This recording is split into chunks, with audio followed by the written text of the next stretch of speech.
Jaya Radha Madhava Kunja Vihari.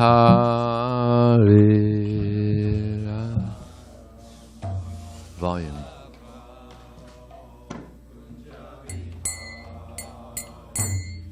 Jaya Radha Madhava Kunja Vihari.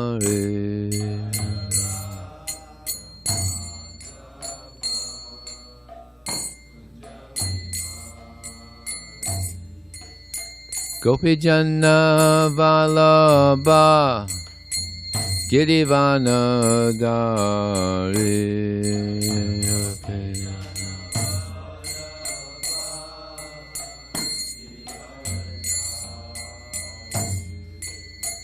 Gopi Janna Vallabha Girivana Dari.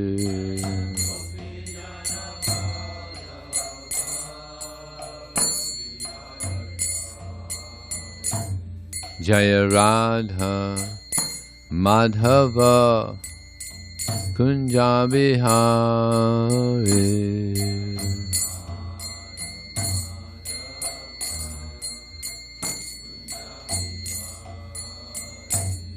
Jaya Radha Madhava Kunja Vihari.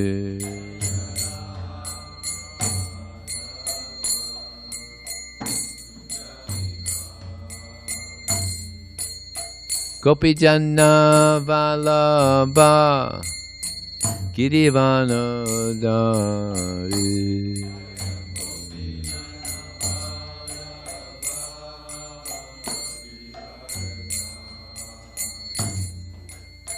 Gopi Janna Vallabha Girivana Dari.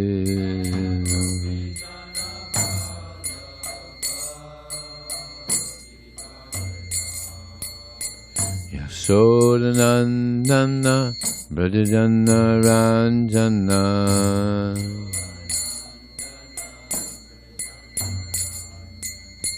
Yasodanandana Brajajana Ranjana.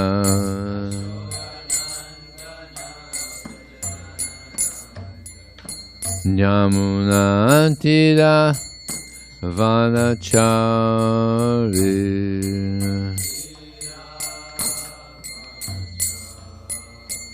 Yamuna Tira Vanachari.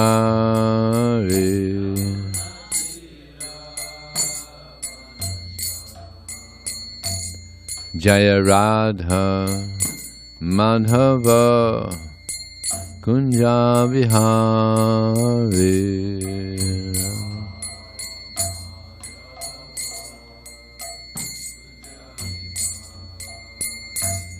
Jaya Radha Madhava Kunja Vihari.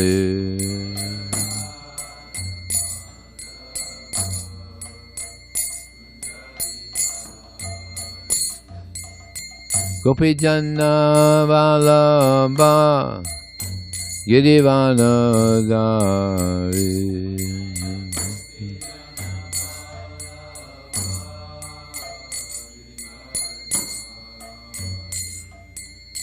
Gopi Janna Vallabha Girivana Dari.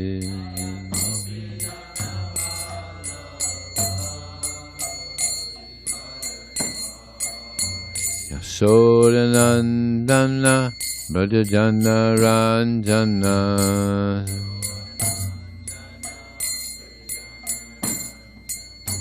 Yasodanandana Brajajana Ranjana.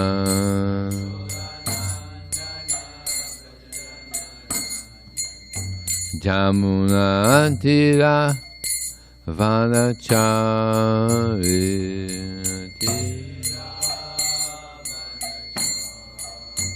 Jamuna Tira Vanachari.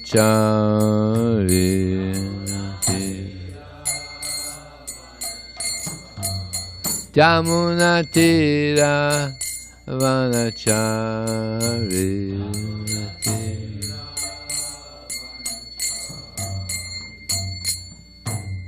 Jam Vistapad Paramahangsa Pravjakacharya Asatosa the Shishimadas Divine Grace Shila A.C. Bhaktivedanta Swami Shila Prabhupada Ki Ananta Gauri Vaishnava Ki Jai Namacharya Shila Haridas Thakur Ki Jai ISKCON Founder Acharya Shila Prabhupada Ki Jai Prem Sikaho Shri Krishna Chaitanya Prabhu Nityananda Shri Advaita Gadadhar Sivasati Gaur Bhaktivinoda Ki Jai Shri Shri Radha Krishna Gopinath Samakun Radhakun Giri Govardhan Ki Jai Shivan Davandam Ki Jai Shri Maya Purnavadam Ki Jai Ganga Maya Ki Jai Jamuna Maya Ki Jai Tulsi Devi Ki Jai Bhakti Devi Ki Jai Samaveda Bhakti Ki Jai Transcendental Bhakti Ki Jai Harinam Sankirtan Ki Jai Go Premanandi. All glorious Sama devotees, all glorious Sama devotees, all glorious Sama devotees, all glorious to Shri Shri Guru and Shri Gauranga.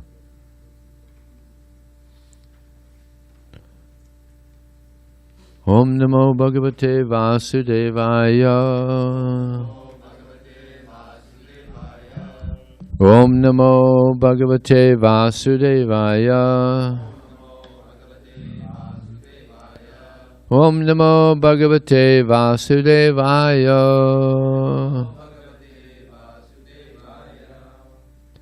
So reading from the Srimad Bhagavatam, Canto 5, Chapter 5, text number 15, continuing with the instructions of my Lord Rishabdev. Putrangs cha Sisyangs cha Nripo Gurur Va Malokakamo Mad Anugraharta Itang Vimanyor Anusisyad Ataj Gyan Na Yojayat Karmasu Karmamudhan Kang Yojayan Manujyo Artam Lapeta Nipatayan Nasadrasang Hi Garte Putrang Chasisyang Shanripo Gurunva Maloka Kamo Mad Anugrahartaha Mitang Vamanyor Anusisyat Atadyan Yodhayat Karmasut Karma Modhan Kong Yodhayan Manojo Artham Labheta Nipatayan Nashta Jasam Pikarte Putrang Sisyang Shanripo Gururva Maloka Kamo Mad Anugrahartaha Itang Mananyor Anusisyat Atadyan Yojayat Karmasu Karma Mudhan Yojayan Manojorsam Labeta Nipatayan Nashta Dusam Hikarte Putrang Sisyang Shandrapur Gurursva Maloka Kamo Mad Anugrahartaha Itang Man Vimanyor Anusisyat Atadyan Yojayat Karmasu Karma Mudhan Yojayan Manojortham Labheta Nipatayan Nashta Dusam Higarte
Putran, the sons, Cha, and Sisyan, the disciples, Cha, and Nrapa, the king, Guru, the spiritual master, Va, or Mat Lokakama, desiring to go to my abode, Mat Anugraha Artha, thinking that to achieve my mercy is the aim of life. Itam, in this manner, Vimanyu, free from anger, Anusisyat, should instruct, Atatgyan, bereft of spiritual knowledge, Na, not, Yojayat, should engage, Karmasu, in fruitive activities, Karma Mudhan, simply engaged in pious or impious activities. Kam, what? Yojayan, engaging. Manuja, a man. Artam, benefit. Laveta, can achieve. Dipatayan, causing to fall.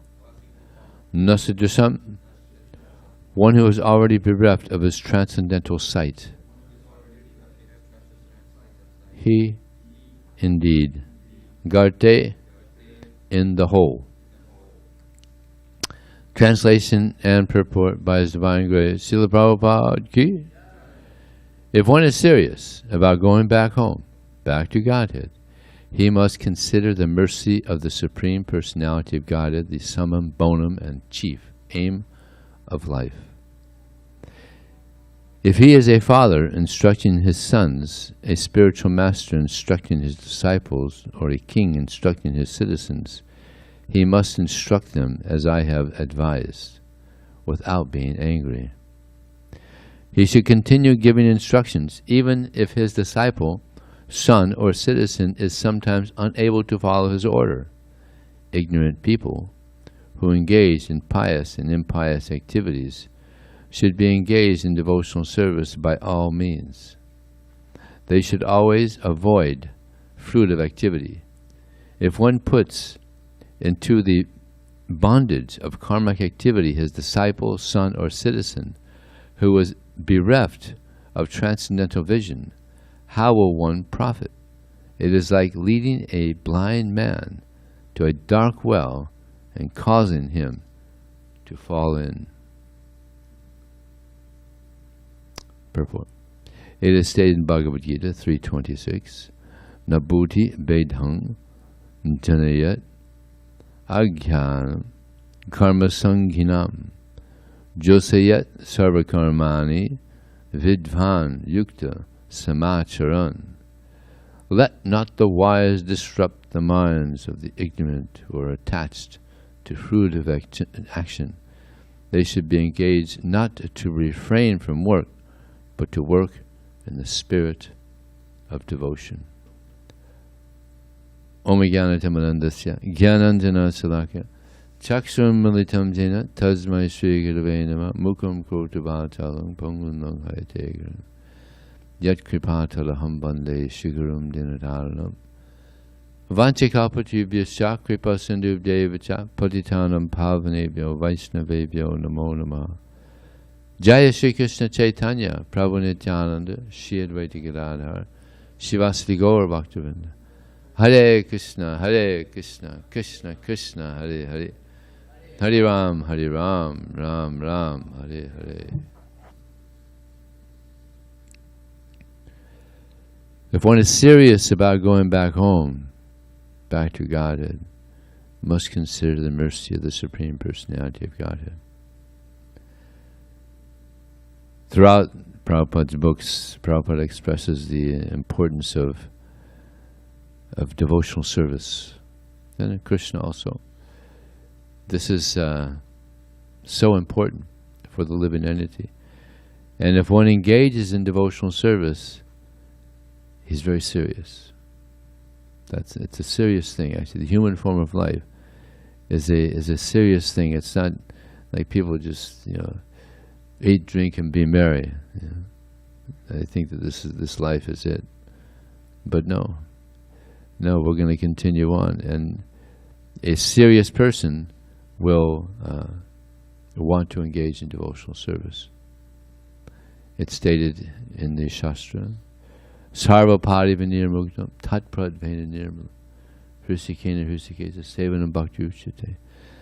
That devotional service means to engage our senses in the service of the master of the senses, Krishna.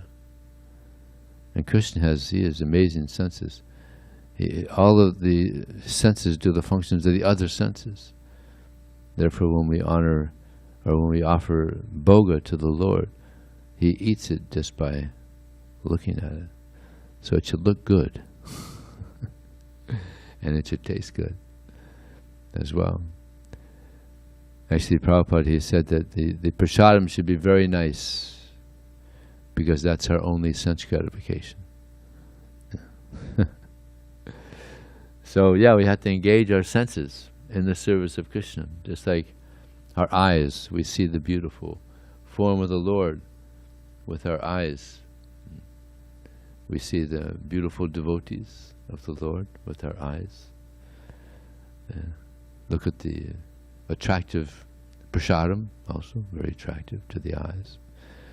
So use our eyes in the service of the Lord. And reading, use our eyes to read Prabhupada's books. Nayad Vachitchatram Parangra Yaso Jagat Pavitram Praganidikaracha Tadvayasam Tirtam Ushanti Manaso Nayatra Hangsa Niyamatya Suksayaha. That literature which does not give descriptions of the glories of the Lord are said by sages to be places of pilgrimage for crows. On the other hand, that literature which does give descriptions of the glories of the Lord are of another creation directed towards bringing about a revolution in the impious lives of this world's misdirected civilization. So the result of reading Prabhupada's books is that we create a revolution in our hearts. No more Maya.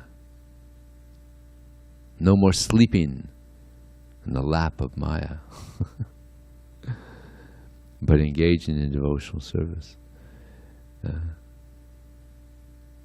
like when we distribute books, we're trying to also create a revolution in their lives. And it happens. Sometimes it happens. Prabhupada gave the example of dry grass. If a spark goes into dry grass, it's highly likely, especially if it's hot out, that a fire is gonna come out. Take a spark and you put it on the cement, then it gradually goes out. Put a spark in the water, immediately goes out. So some people are like dry grass. As soon as they get a book or they hear anything, oh this is good. Yeah, they're fired up. Yeah. So many devotees, they get a book and say, yeah, this is incredible. I've never, like this one devotee, he was reading the Prabhupada's books and he just reading a couple of paragraphs. Wow, this is the most knowledgeable, wise thing I've ever read. Yeah. So yeah, this knowledge is very, very powerful. So we should hear again and again. Prabhupada was speaking. I was just listening to a lecture yesterday. Prabhupada was speaking to the devotees and he mentioned one verse. And he asked the devotees, have you heard this verse? Do you know this verse? And no one said anything. And Prabhupada said, so you're distributing, but you're not reading. It was a famous verse that they should know. I don't remember the verse. I should know the verse.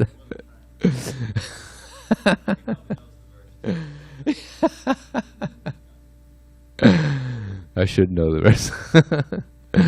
So he said, Prabhupada said, you're distributing the books, but are you reading? And you're out distributing and people are going to ask, so What's this about? What's this knowledge about? Oh, I don't know. I just distribute them. I don't read them. Prabhupada was being facetious. Yeah. So he wanted the devotees to also read the books. This is good for the eyes, good for the heart. Yeah. Sometimes people, when I'm distributing books, they say, no, I only read e-books. E-books. Yeah. So I tell them, it's not so good for the eyes. It's radiation. You're getting radiation. You should go back to the old ways. Get a book. It's good. Good for the eyes. Good. It's not as dangerous. It's good for you. Just read a book. And sometimes quite often they say, all right, yeah, you're right. Actually, it's not good. So they take a book. Well, think about that when they say e-books. So yeah, we have to use our eyes in the service, our ears, hearing about Krishna. This is it's like it's stated in the Srimad Bhagavatam. Shrinvatam sva katha Krishna punya shravana kirtana hridyantasto yavadrani vidinoti suhitsatam. Shri Krishna, the personality of Godhead, who is the Paramatma, the super soul in the hearts of all them, and the benefactor of the truthful devotee, cleanses the desire from material enjoyment from the heart of the devotee, who simply relishes my messages when they're heard. So see how kind Krishna is. So we just hear and relish what we're hearing, then Krishna is very pleased. And he cleanses the heart. So there's so many instructions given to us in these books. Very valuable instructions. There was one devotee, Raghunath Das Goswami, who was with Lord Chaitanya, but he never spoke to him. The only way he would commute or have some interaction with Lord Chaitanya was through Swarup Damodar. So he asked Swarup Damodar to ask Lord Chaitanya, what should I do? What should I do in my life? He gave him 8 instructions that we can also appreciate. He said, don't speak like the people in general. It's like people have a certain way that they speak, I remember when I first joined, what impressed me the most with the devotees was their speech. Devotees talk nicely, because they're hearing Prabhupada. And who speaks better than Prabhupada? So, it rubs off, So don't speak like the people in general, nor hear what they have to say. Don't hear what they have to say. Just like Prabhupada said, we don't read newspapers. It's a waste of time. Don't hear what they have to say. Don't eat very opulent food, prasad, and don't dress very luxuriously. Don't dress real fancy. Offer all respects to others. Don't desire respect for yourself. Always chant the holy name of Krishna, and within your mind serve Sri Sri Radha and Krishna in the land of Vrindavan. So these are the 8 instructions. Nice instructions that we could appreciate. Raghunath Das Goswami was such a great, such a serious devotee. It's like here in this verse, if one is serious about going back home, back to God, he must consider the mercy of the Supreme Personality of Godhead. So Raghunath Das Goswami was so serious. His senses were so he would just eat a little bit of it was a buttermilk, every couple days. That was what he would eat. Just inconceivable. And he was he took birth in a very, very, very wealthy family, and probably multi-billionaire or something. Just very, very wealthy. He wanted nothing to do with it. And then he kept on expressing his desire to go through the Lord Chaitanya. And they thought, the parents thought, what are you going to do? So they gave him a beautiful wife. It's described that his wife was as beautiful as a goddess. So beautiful. totally uninterested, just not interested at all. So then the wife, the mother of Raghunath Das Goswami, said to her husband, "Can't we tie him up or chain him down or something?" And the husband said, "Come on, we just gave him a wife, like the goddess of fortune, and you think some chains are going to hold him up? If that's not going to do it, nothing's going to do it." So finally he was able to escape, and he was able to go to Lord Chaitanya. So very serious devotee. We could learn from Raghunath Das. Of course, we can't imitate. Sometimes people, they imitate the Goswamis. They go around with loincloths and try to imitate the 6 Goswamis. But no. And then they have all these relations with women, terrible. The last time I was in Vrindavan, I saw with my own eyes. Elderly man with all saffron, sitting there with a lady also. Saffron also. Kali Yuga. So by this engagement in devotional service, we get purified, and it's described by Rupa Goswami in the Nectar Devotion that there's 6 characteristics of devotional service.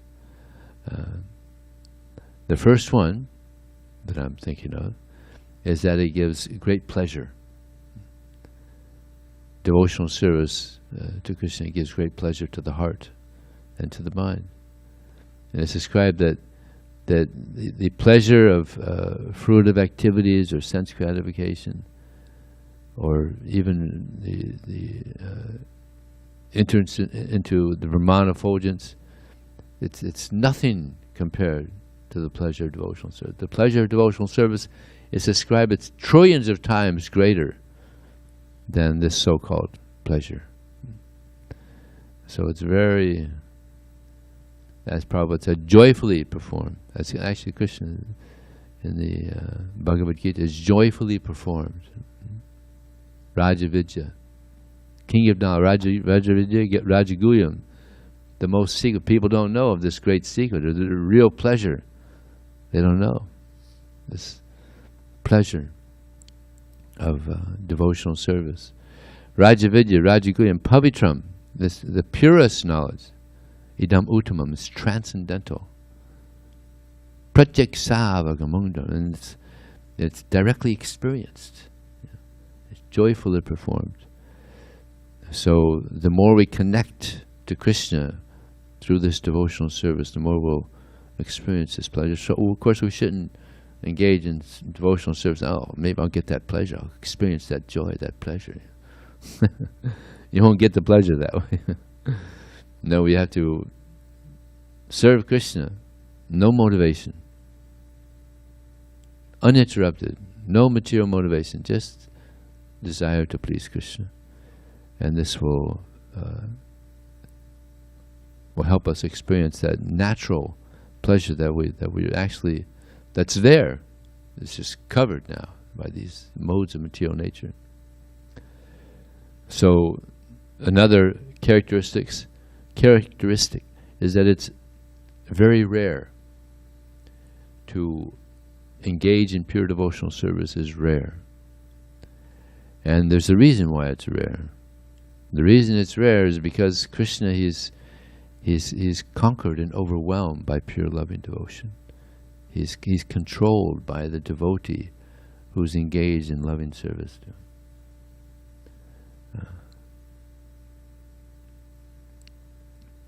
Nayam atma prapatilena labdo namedya nabuhuna shrutena.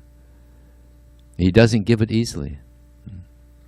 Someone may be able to speak very nicely from the Bhagavad Gita or Srimad Bhagavatam, Chaitanya Charitamrita, or he Nayam Atma Pravachayena Labdo Namedya. He may be very intelligent, and he may even do a lot of hearing and chanting.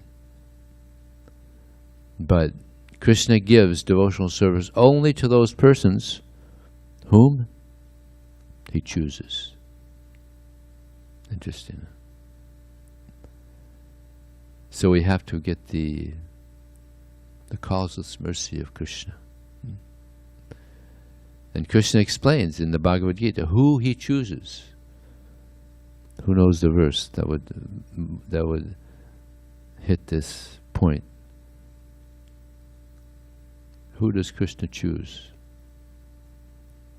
According to the Bhagavad Gita. Tesam starik-yuktanam bhajatam pritipurvakam dadami buddhi yogam tam yenamam upayantite. This is who he chooses. To those who are constantly engaged in my service, worship me with the heart, for them I give the intelligence by which they can come to me. He gives the intelligence, the Dhammi Buddhi. He gives the intelligence by which they can come to me. Constantly, we got to be. Krishna's asking for a lot. Constantly engaged in devotional service, but he gives a lot. He's asking for a lot, and he gives a lot. He gives us a spiritual world. He gives himself. So it's a great opportunity for us to serve Krishna. We're getting this great opportunity to express our devotion to him.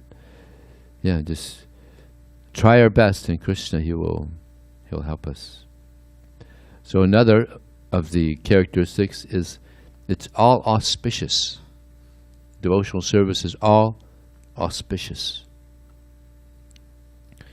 And Prabhupada many times he says that this is the greatest welfare activity because we're giving Krishna to people. We're giving the absolute truth, absolute knowledge to people. There's other philanthropic activities going on, feeding the poor and building hospitals, but these are all temporary. But we're giving them knowledge by which they can enter into eternal life again with Krishna, devotional service. So this is the greatest welfare activity, all auspicious. And Prabhupada, he says that an example of this all auspiciousness, he gives this example in the Nectar Devotion, is that that when Lord Chaitanya, when he was traveling in the Jarikanda forest, he got the animals. He got the tigers to dance, and they would even kiss the deer. Imagine that. Inconceivable. And he would get the elephants to chant and dance. Yeah. Like Tyler, the elephant. The monkeys. The monkeys were chanting, dancing. So this is all auspicious. Yeah, Lord Chaitanya said, or Lord Chaitanya asked Haridas Thakur, how will everybody be delivered? And and Haridas Thakur said that even the plants, they benefit by hearing the holy name. Inconceivable. Right? Even the non-moving living entities. What to speak of the moving? Even the animals, they benefit. Human beings, of course, they benefit. Sometimes when we go on Harinam, though, you might have seen this, we go on Harinam and people, they put their fingers in their ears. They don't want to hear. So what's their destiny in their next life? They take birth in a place where they can't hear the holy name. China or something. Some place where they can't hear. Or a body where they can't hear the holy name.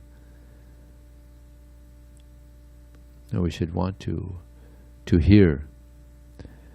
I remember I was in Harinam in Germany. It was a nice Harinam, maybe 40 or 50 devotees. Satchidananda Swami was there, and Bhakti Vaibhava Swami was there. It was really dynamite kirtan. And these two ladies, they were just like amazed about the excitement and the dancing and the singing, and devotee had the sign there, and they were reading the sign. They were chanting Hare Krishna with the devotees, and they were so blissful, just chanting like that. So then, so they were standing and the devotees were, singing and dancing, and they were standing. They were reading the mantra and so happy. And the devotees went on, and I thought, well, they're receptive for books, so I offered them a couple books, and they very enthusiastically took books. And after they got the books, they saw the Harinam had gone, and they said, "Hey, wait! They're leaving us. Let's go catch up." So they went running towards the Harinam, so I went running after the Harinam as well. So some people are eager to hear the name of Krishna, eager to hear about Krishna. So we have to go out and give them this opportunity to hear more and more about Krishna. And it's stated also, Yasyasti Bhakti Bhagavati Kinchana Sarvarganais to the Samasa Tesara Hara Bhaktasya Kato Mohad Monoradhin Asi Davatobi. That by this devotional service, it's so auspicious that one develops all the good qualities of the demigods. And there's Sakama demigods, Sakama devotees. They're materialistic demigods, but there's also great demigods. Narada Muni, Yamaraj. Who else? What are some of the other great demigods? Shiva, yeah. Vaishnavanam Yatha Shambhu. So many great demigods. So one develops all the good qualities of these great demigods by engaging in devotional service. But those who don't engage in devotional service, no good qualities. No good qualities. Appears like, but it's just material. So the next one is beyond the conception of liberation. It's described that liberation is waiting at the doorstep of the devotee, willing, just ready to give liberation. It's not a big deal. Devotees aren't interested in liberation. Yeah, they're happy just in serving Krishna. Yeah, trying to please Krishna. This is also liberation. This is the highest liberation. Engaging in devotional service. The only means of attracting Krishna is devotional service. Krishna, he is the most attractive person, and he attracts so many unlimited living entities. Therefore his name is Krishna. Very attractive. But Krishna, he's attracted to devotional service. Specifically, he is attracted to the most sincere devotee, who is Radharani. She is the best at engaging in devotional service to Krishna. Therefore, Krishna, he's attached to Radharani. Radharani is attached to him. The transcendental, beautiful transcendental divine couple. And by hearing the glories of Krishna, by hearing the glories of Srimati Radharani, then we get purified. Yeah. And we will also want to engage in this devotional service. And the last one is it frees one from all distress. Yeah. These are the 6 characteristics of devotional service. Then one may say, well, the Pandavas were such great devotees, but they were put into such distress, amazing distress. They were, sons of the king, Pandu, and then he, due to circumstances, he left this world, and then they lost everything. But then the Dhritarashtra and the family, they took care of them. But there was so much distress even then, with all the conspiracies and so much disturbance there. And then they had to go to the forest for how many years? 14. 13, and then if they were seen, they would get 14. If they were recognized as the then they had to go on one more year. 13 years in the forest. Of course, they were already living, even before they went to Dhritarashtra's kingdom there, they were living in the forest. Pandu, he liked to live in the forest. So the Pandavas, they lived in the forest also. So they had some experience living in the forest. So they were there for 13 years in the forest, and so many anomalies. Duryodhana, and they tried to kill them in so many ways with poison and the fire of lack in so many ways they disturbed. But there was no distress because they were Krishna conscious, and therefore Queen Kunti, who was also there with them, she says, "Vipida santita sasva tatra tatra jagat guru bhavato darsanam yatsat apuna bhavadarsanam." She says to Krishna, "May these calamities come again and again. Please give me more and more calamity, Krishna. Because when calamity comes, then I think of you. And by thinking of you, I overcome the repetition of birth and death." So she went through so much calamity, but she's welcoming more. Give me more.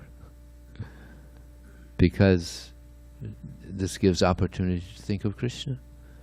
Just like on book distribution, sometimes it's a little difficult, right? A little difficult. So when it's difficult, what do you do? A sincere person takes shelter of Krishna. Yeah. But if we're not sincere, then we just think, this is too much anxiety. Just like there was an instance where the Sankirtan leader was speaking to Prabhupada. And the Sankirtan leader said, "Prabhupada, some of the Sankirtan devotees, they think this is too much anxiety. Too much anxiety. So, trying to convince them to take a book they'd never heard of and get money from them. It's just too much anxiety." Prabhupada said, "No, this is Krishna anxiety. This is good anxiety." Just like even in the spiritual world, Mother Yasoda, she's in anxiety. Krishna's going off to the forest. Therefore, there's so many mantras she chants, for protection. And the gopis, big time anxiety. They can't see Krishna. They're going to the forest all day. They can't see Krishna. Anxiety, distress. But actually this is vipralamba, anxiety, separation, service and separation, which is higher than service directly. So, Krishna anxiety is good. It's very good. It's purifying. A devotee wants to be in a situation where he has to take shelter of Krishna. And therefore Prabhupada said, "I chose the GBC men by whom I saw took the most risk to spread Krishna consciousness, who took on the anxiety of spreading Krishna consciousness. Those are the persons I chose as GBC." And they were, by the way, they were all book distributors. All the GBC, the Prabhupada, they were all book distributors. Because they're doing the mission.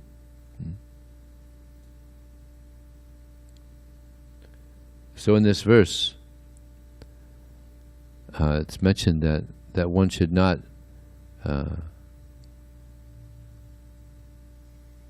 become an instructor if one can't deliver.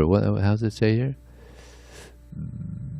If he has a father instructing his sons, a spiritual master instructing his disciples, or a king instructing his citizens, he must instruct them as I have advised. Without being angry, he should continue giving instructions, even if his disciple, son, or citizen is sometimes unable to follow his order. So sometimes instructions are given, but they're unable to follow. But here he says that one should not become angry. You have to be tolerant. And it's also stated, Guru nasasyat, swajino nasasyat, pita nasasyat, swajini nasasyat, that one should not become a guru if one cannot deliver the disciple from the repetition of birth and death. Shouldn't become a father. When I was visiting Boston, I was staying with one family there, and I mentioned this verse. And he said, well, I wish I would have known that before I got married and had children. I don't think I'm going to be able to deliver my wife and children from the repetition of birth and death. You never heard that verse before. But yeah, it's a huge responsibility.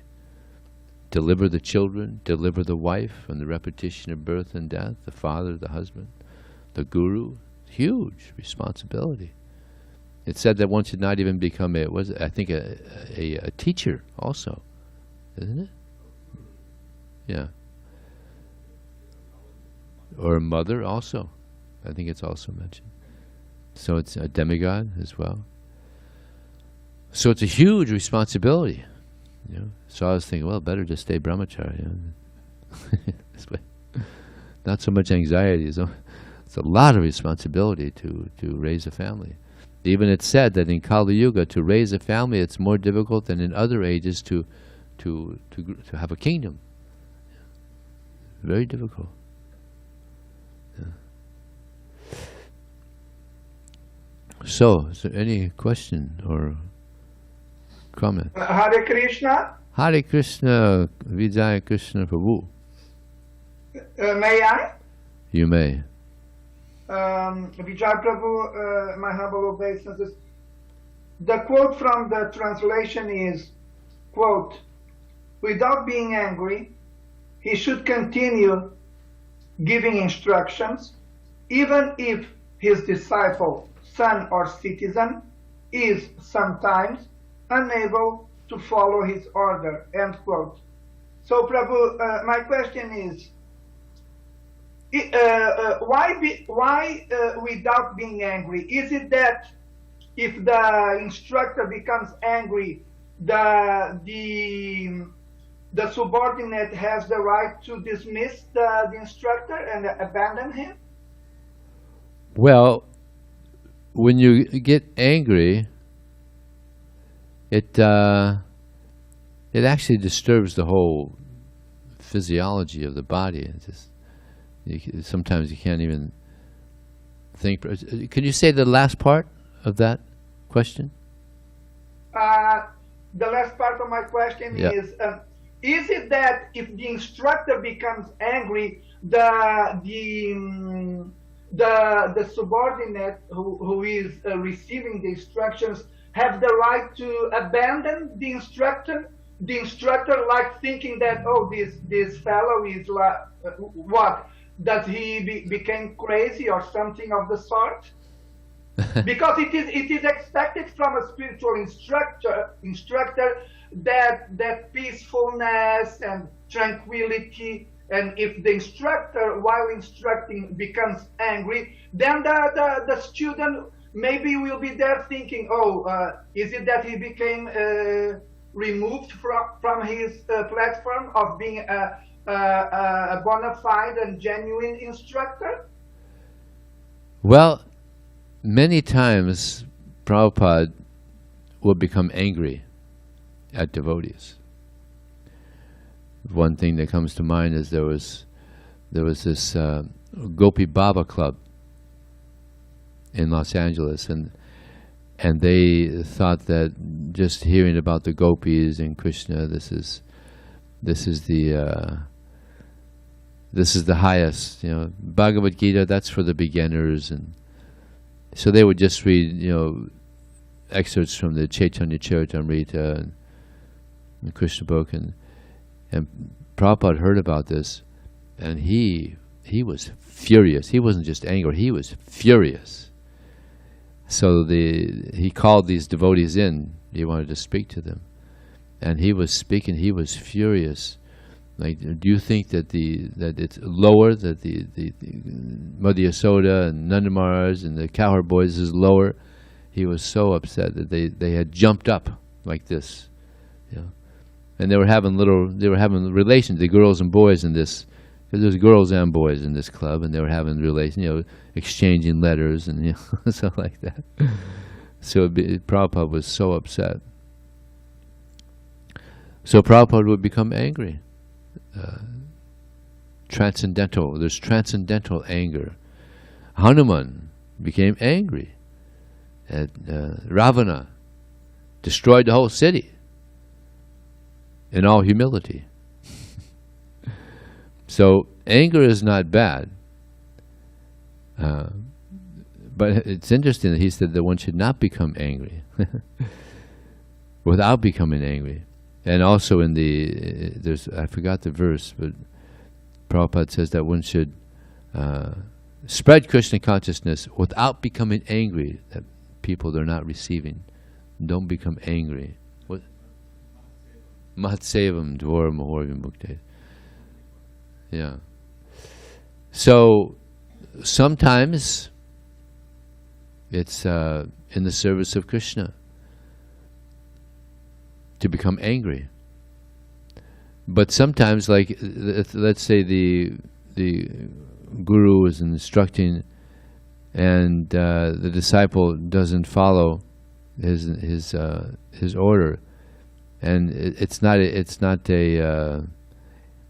big order. It's not like something that's like I was mentioning the Gopi Baba Club. This is completely going off, and Prabhupada became furious. But there's little instructions that one may give to a disciple that aren't so significant. But if the guru gets angry over little things, then that's inappropriate. So it depends on what the circumstance is. Yeah. Yes, Prabhu, of course. Thank you very much. Hare Krishna. Okay, thank you. Is any other questions or comments? Davida has something to say. Yeah. Getting angry. It's interesting, it says, without being angry. Prabhupada would kind of use the anger as a tool. You know, in other words, he wasn't being angry in the sense that like you described it, you know, it changed his whole body chemistry, and, you know, it's disturbing to the body. But it was described like a thunderstorm. It quickly goes by, and then the next moment he would be, you know, it would completely change. And the devotees, many of the devotees who were chastised, they appreciated it. He would do this especially with the senior devotees, and especially he knew that they would benefit from it. And Satsuru Maharaj was famous for welcoming it. You know, he even wrote about it in one of his books, you know, how it was a great honor to be chastised by Prabhupada. And they felt purified. Yes, they felt purified from it and instructed. And so Prabhupada, I think he gauged, you know, what the devotees would take. Someone who just joined, or you know, just a bhakta, you know, it wouldn't be like that. But someone someone who had a lot of responsibility and, you know, seasoned, and he used it as a tool, and so he wasn't being angry. He was, you know, using anger as kind of a scalpel to really excise his false ego. Yeah. I mean, like we say, that verse I think you quoted or Balaram quoted in the class. What does it say? Tato duksang mutsrija. Satsu sajjaitu buddhiman sante eva sachindanti manovyasagam uktibi. That therefore, this is after Ila Gita, you know, therefore one should throw away far bad association with utsrija and associate with devotees, because the saints, with their words, they can cut out the deeply rooted material desires in one's mind. So we realize that. I read once about a devotee of a disciple of Gaur Govinda Maharaj, and that he was, and Gaur Govinda was in public. You know, he was wailing away at him. Do you think you could? You know, why are you still attached to this? He was going on, and it was described as a wonderful purifying experience, because he knew the devotee could take it. You know, so that's the special use of it. Jai. Yes. Bhakti Daniel. Thank you, Vijay Prabhu. My question is about a verse in the Bhagavad Gita, and just wondering if you can say what it is. I think it's chapter 3, text 62, and it talks about like the process of going through the stages of emotion. So it's like the chapter 2, 62. Yeah. Okay, then chapter. Yeah. Yeah. See, it all begins with contemplating. While contemplating the objects of the senses, one develops attachment for them. From such attachment, lust develops. From lust, anger. From anger, delusion. From delusion, bewilderment of memory. When the memory is bewildered, the intelligence is lost. And when the intelligence is lost, one falls down again into the material pool. So it begins with looking, while contemplating the objects of the senses. So we have to watch. Like I said about our eyes, we have to, we could use our eyes in the service of Krishna, but we could use our eyes in the service of Maya. So don't contemplate the objects of the senses, because this is the beginning of the downfall. I guess my next question to kind of relate to that is, when thinking of Krishna, if we think of other services, like for example, let's say like I'm contemplating on other life matters that I would go through, but I'm using it in like Krishna's service, could that also be a way other life matters? Like let's say oh man, my arm hurts really today. Someone can just complain, oh, my arm just hurts all the time, and just like always think of like that. But then you can think like, oh, such great mercy Krishna has given me, so I can think of him all the time.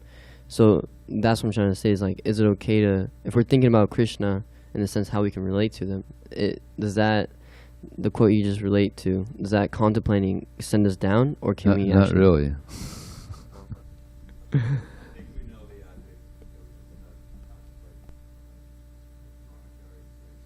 Yeah.